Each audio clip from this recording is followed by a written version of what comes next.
Baik, Assalamualaikum warahmatullahi wabarakatuh.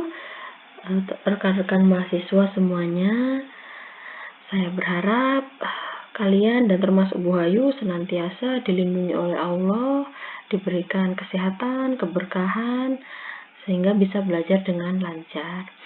Kali ini kita akan membahas terkait fungsi bimbingan konseling anak usia dini.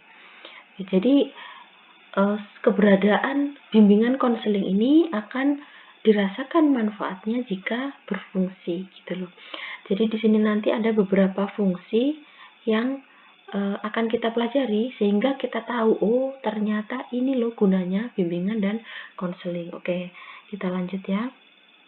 Yang pertama di sini ada fungsi pemahaman. Jadi fungsi pemahaman ini upaya dari bimbingan konseling untuk memahamkan aspek-aspek ataupun hal-hal tertentu yang penting dari kehidupan anak ini. Misalnya ini dipahamkan tidak hanya kepada anak tapi juga kepada orang tua dan kepada guru. Jadi yang pertama di sini ada pemahaman diri anak didik oleh orang tua dan guru. Jadi bimbingan konseling ini mengarahkan guru beserta orang tua paham tentang diri anak. Siapa sih anak ini, potensinya seperti apa, karakternya bagaimana. Sehingga kalau difahami tentang si kondisi atau seluk-beluk si anak ini, tentunya akan memudahkan untuk mendampingi dan mengembangkan potensinya. Jadi di sini yang dituntut paham adalah orang tua dan guru, paham terhadap si anak itu sendiri. Anak tentu saja juga harus memahami dirinya. Tapi ketika masih konteksnya anak usia dini, otomatis orang tua yang lebih banyak berperan. Anak ini kan sebagai objek gitu loh. Karena dia belum bisa untuk mengeksplor dirinya sendiri. Untuk saya ini nanti mau dikembangkan ke arah mana potensinya, bakat minatnya, mereka belum tahu. Jadi di sini orang tua dan guru yang wajib memahami kondisi si anak. Yang kedua ada pemahaman terkait hambatan atau masalah-masalah yang dihadapi anak. Jadi tak jarang namanya anak dalam proses tubuh berkembang ada hal yang menghambat. Ini harus diketahui. Ini harus diketahui oleh guru maupun orang tua dan maupun anak itu sendiri. Jadi ketika anak itu punya masalah tertentu, orang tuanya paham, gurunya paham, mereka peka. Jadi tahu apa yang harus dilakukan gitu. Kemarin sudah dipelajari terkait model-model konseling dari anak usia dini. Nah, bisa jadi kan banyak sekali modelnya. Ketika mengalami hambatan tertentu, teknik mana yang cocok, perlakuan mana yang pas untuk mengatasi atau memecahkan permasalahan yang dihadapi anak. Ini harus dipahami terlebih dahulu hambatannya apa gitu loh. Sehingga ketika diberikan perlakuan itu akan sesuai dan tidak akan malah menjadikan anak ini sebagai objek coba-coba gitu. Jadi di sini orang tua wajib untuk paham ataupun guru dan orang tua wajib paham terkait hambatan yang dialami anak sehingga dapat mendampingi dengan baik gitu loh. Misalnya si anak ini kok mengalami kondisi kecemasan gitu loh. Kecemasan terhadap atau fobia sekolah gitu loh. Otomatis ini akan sangat menghambat sekali. Diajak mau masuk sekolah dia mengalami ketakutan, kecemasan, fobia. Ini harus diruntut. Fobianya ini seperti apa? Kenapa kok bisa seperti ini? Kenapa bisa terjadi pada si anak itu? Sehingga orang tua dan guru akan bisa memberikan perlakuan yang tepat. Oke, kita lanjut. Ini pemahaman terkait lingkungan. Lingkungan anak mencakup keluarga dan tempat belajar. Jadi jangan sampai kita itu hanya menganggap anak itu belajar di sekolah. Ya, pokoknya anak saya itu carikan sekolah yang paling bagus, dia akan pintar. Tidak. Karena kalau tidak didukung oleh lingkungan, keluarga juga nggak bagus. Percuma gitu loh. Jadi kita harus mengkondisikan atau memahami lingkungan anak ini, keluarganya bagaimana, tempat belajarnya bagaimana. Jangan hanya orang tua itu, anak saya sudah sekolah di tempat yang paling mahal, yang paling bagus. Tapi ketika di rumah, keluarganya ini juga tidak memberikan suasana yang kondusif. Orang tuanya yang terlalu sibuk bekerja, orang tuanya yang nggak pernah perhatian sama anak, akhirnya diserahkan kepada pembantu atau kepada pengasuhnya, sehingga anak ini juga tidak terkontrol, tidak terkendali ketika di rumah. Karena anggapannya orang tua adalah ketika sudah sekolah di tempat yang bagus, maka it's okay, anak ini akan bagus gitu loh. Tentunya tidak. Jadi lingkungan ini juga terkait keluarga dan tempat belajar. Oke, next ada pemahaman terkait lingkungan yang lebih luas di luar rumah dan di luar tempat belajar. Ini berkenaan dengan pergaulan di masyarakat, pergaulan di lingkungan sepermainan. Anak-anak zaman sekarang sudah sangat membahayakan gitu istilahnya lingkungannya, karena ada yang sudah punya handphone, sudah bisa mengakses situs-situs tertentu yang itu bisa jadi membahayakan terhadap tumbuh kembangnya. Misalnya ada situs yang terkait game yang kekerasan di situ, dan dia akan bisa menirukan temannya dijadikan objek untuk praktek kekerasan, penindasan. Nah, seperti itu adalah hal-hal yang harus diketahui oleh orang tua dan gurunya. Jadi kalau anak itu nanti terjadi masalah terhadap anak, itu harus kembali lagi kepada, terutama kepada orang tuanya, kemudian kepada pendamping ataupun gurunya juga harus bisa mengetahui apa sebenarnya yang menjadi penyebabnya ini gitu loh. Jadi jangan yang disalahkan anaknya mulu, yang harus berkaca adalah orang tua terutama, seperti itu. Kemudian ada pemahaman terhadap cara-cara penyesuaian dan pengembangan diri. Jadi hal ini merupakan suatu aspek penting. Jadi bagaimana seorang anak ini menyesuaikan dan dikembangkan gitu loh ya, disesuaikan dan dikembangkan terhadap potensinya. Jadi orang tua dan guru ini akan memberikan motivasi ataupun dorongan. Jadi tidak hanya terus mereka menuntut, anakku harus pandai, anakku harus berprestasi, tapi tidak tahu bagaimana cara untuk mengarahkan mereka menjadi anak yang pandai dan berprestasi itu. Oke, next kita lanjut ya. Di sini ada pencegahan di mana fokusnya agar anak ini terhindar dari permasalahan-permasalahan yang menghambat proses tumbuh kembangnya yang mungkin timbul. Permasalahan ini bisa sangat kompleks, bisa dari segi sosial, emosional, belajar, ataupun yang lainnya gitu loh. Jadi hendaknya guru dan orang tua ini berupaya atau mencegah anak agar terhindar dari berbagai permasalahan. Caranya bagaimana? Tentunya kita menerapkan fungsi pemahaman itu tadi.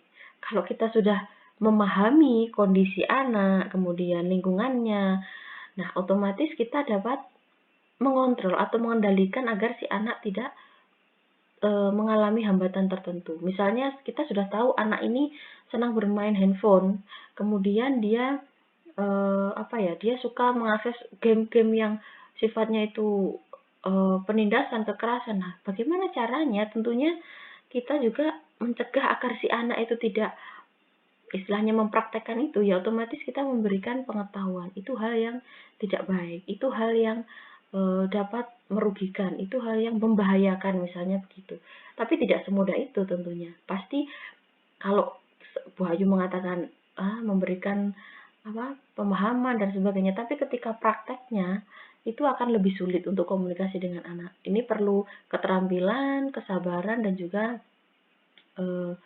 istilahnya ya, kalau dengan anak itu kan perlu pendekatan khusus gitu. Jadi fungsi ini sebagai upaya mencegah anak terhindar dari permasalahan yang mungkin bisa timbul seperti itu. Oke, next, ini ada fungsi perbaikan. Ketika sudah terlanjur istilahnya kecolongan, terjadi permasalahan atau anak mengalami hambatan, otomatis harus diselesaikan atau diperbaiki atau dipecahkan gitu loh. Jadi untuk fungsi perbaikan ini pun perlu dukungan dari berbagai pihak. Bisa jadi dari orang tua itu harus, dari guru, dari teman-teman, lingkungan sepermainan gitu lah, dari lingkungan masyarakat yang lebih luas itu perlu. misal sudah terjadi perkelahian antar anak gitu loh, perkelahian karena dia sering nonton atau main game itu tadi, dia praktek berkelahi gitu. Jadi ketika sudah terlanjur terjadi hal yang demikian, harus diupayakan untuk penyelesaiannya, pengendaliannya. Tidak kok guru cuma apa ya istilahnya, oke, lain kali jangan diulangi ya. Tidak hanya sekedar sampai di situ, tapi harus ada konsekuensi yang diberikan gitu loh. Sehingga anak ini tidak akan melakukannya lagi. Tapi ini pun tidak kok terus anak dihukum, anak dihujat, dikucilkan, tidak. Tentunya dengan cara-cara tertentu yang sifatnya mendidik gitu loh, antara dua belah pihak yang berkelahi itu tadi.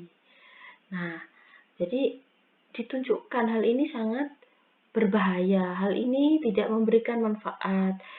Seperti itu hal yang apa ya, kalau diucapkan mudah tapi kalau dilaksanakan susah karena objeknya adalah anak usia dini. Nah, ini makanya perlu menggandeng berbagai pihak, bisa jadi dari konselor, dari psikolog, kemudian ya teman-temannya itu tadi, kemudian lingkungan dari segi keluarga, dari masyarakat gitu loh. Misal, sudah karena kamu melakukan pelanggaran ini, maka tidak boleh pegang handphone lagi, seperti itu. Dan ini diawasi oleh semua pihak. Jangan terus di sekolah diterapkan peraturan seperti itu. Ketika di rumah orang tuanya ngasih HP lagi, atau ketika dia di sekolah atau di rumah sudah tidak main handphone dengan teman sepermainannya, mereka bisa pinjam punya temannya seperti itu. Jadi semuanya harus saling bersinergi untuk perbaikan seperti itu. Atau istilahnya ini ya kalau sudah terlanjur, jadi di sini ada fungsi yang fokus utamanya adalah menyelesaikan permasalahan yang dialami anak. Oke, selanjutnya ada fungsi pemeliharaan dan pengembangan.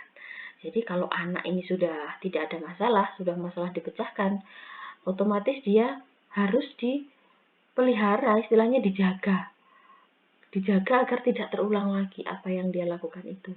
Nah, di samping dijaga, dia juga dikembangkan minat, potensi, bakat, dan kemampuannya. Jadi, anak tadi kan sudah saya memberikan satu contoh ya, tadi yang melakukan tindak kekerasan atau perkelahian sesama teman gara-gara game online, game gitu loh. Nah, jadi di sini ketika sudah diselesaikan masalah itu tadi, dia diarahkan agar tidak terulang lagi gitu loh. Dan kalau anak ini minatnya apa sih? Misalnya dia minatnya di musik. Oke, dicarikan tempat les musik. Misalnya dia diberikan untuk waktunya itu biar nggak sampai tersita dan kembali lagi untuk main game gitu loh. Jadi dicarikan atau diarahkan agar dia bisa beraktivitas sehingga energinya itu disalurkan ke hal yang positif untuk pengembangan minat, bakat, dan kemampuannya. Pengembangan potensi ini bersifat kontinu, istilahnya berkelanjutan. Nggak kok cuma, oke ya sudahlah, sudah les ini, ya sudah, tidak. Kalau bisa sudah les, musik misalnya, terus dia punya kemampuan, kita carikan ke lomba-lomba gitu kan.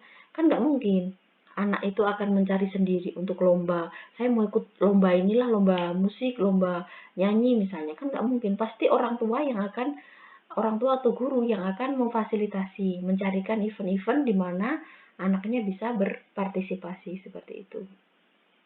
Dan ini akan terus dilaksanakan sehingga istilahnya anak ini akan dikawal ataupun biar tidak kembali lagi kepada permasalahan yang sudah pernah dialami atau bahkan mengalami permasalahan baru yang bisa muncul. Oke, itulah pemaparan materi terkait fungsi. Memang materi ini istilahnya ya, simple, tidak terlalu banyak, tapi perlu kita kepahami bahwasanya fungsi dari bimbingan konseling ini sangatlah menjadikan nilai jual dari yang namanya bimbingan konseling ini istilahnya bermakna gitu loh. Jadi, ternyata adanya BK ini untuk anak usia dini ini ada gunanya gitu loh. Oke, kita tutup dengan quotes. Sesuatu dianggap penting jika memiliki fungsi yang bermanfaat. Berkaca dari bimbingan konseling, mari kita menata diri kita masing-masing agar kita itu punya eksistensi atau kita bisa dianggap penting dengan memberikan manfaat yang baik. Mari kita menjadi pribadi-pribadi yang memberikan manfaat dan berfungsi dengan baik. Baik, sekian. Saya akhiri. Wabillahi taufiq wal hidayah. Assalamualaikum warahmatullahi wabarakatuh.